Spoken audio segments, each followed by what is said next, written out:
報。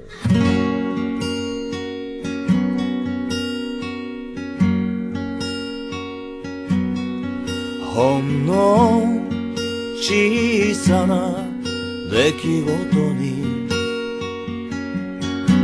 愛は傷ついて、君は部屋を飛び出した。真冬の空の下に編みかけていた手袋と洗いかけの洗濯物、シャボンの泡が揺れていた。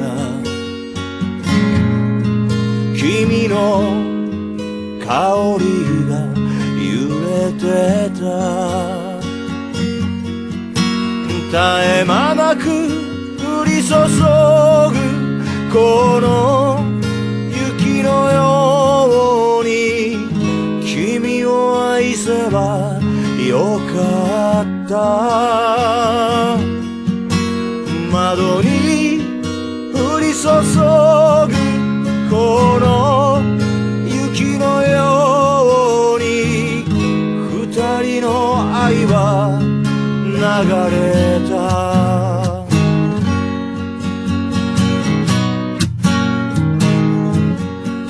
思い出詰まったこの部屋を僕も出て行こう。ドアに鍵を下ろした時、なぜか涙がこぼれた。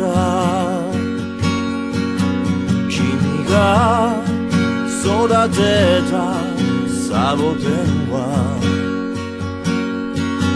小さな花を作った。